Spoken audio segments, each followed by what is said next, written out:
Have you ever watched someone disappear? Not all at once, slowly. A family member who used to call every week, now unreachable. A sibling at the dinner table, but somewhere else entirely.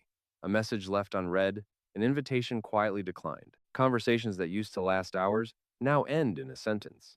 And then one day you realize they're gone, still alive, still nearby, but gone. The easy explanation and why it's wrong. Most people have a ready explanation. They got arrogant.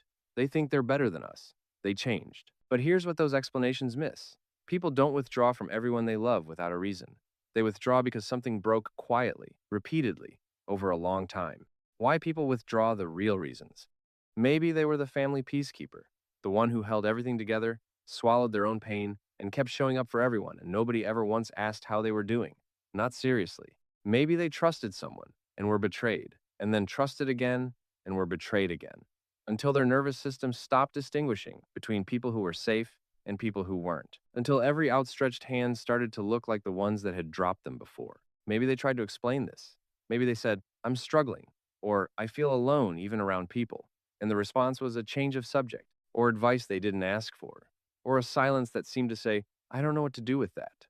So they stopped explaining. Not because they stopped caring, but because explaining had never once made them feel less alone. Psychology calls this avoidant attachment, the way early experiences of rejection or emotional unavailability can teach a person that needing others is dangerous. Those people often become adults who are fiercely capable, deeply feeling, and completely convinced that the only truly reliable person in their life is themselves.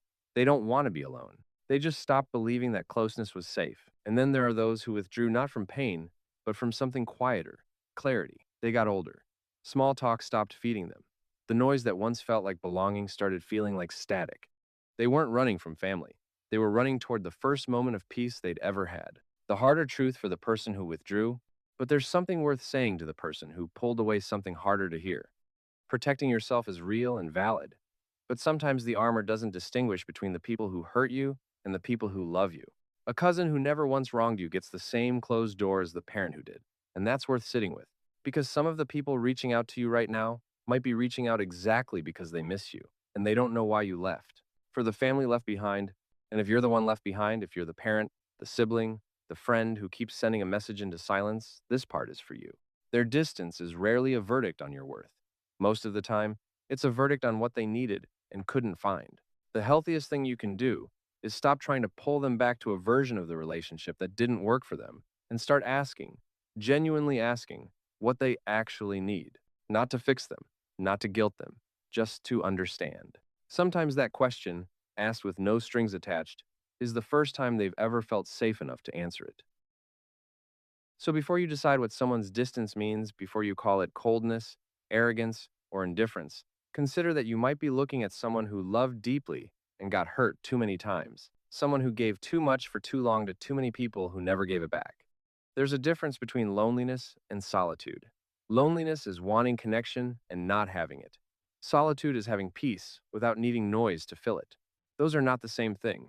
The person who went quiet isn't always running away from love. Sometimes they're finally, for the first time, trying to heal. And if you love someone who has gone silent, the bridge back isn't built with pressure or guilt. It's built with patience, with safety, and with the kind of love that says, "I'm here when you're ready." No conditions, no deadline, just here.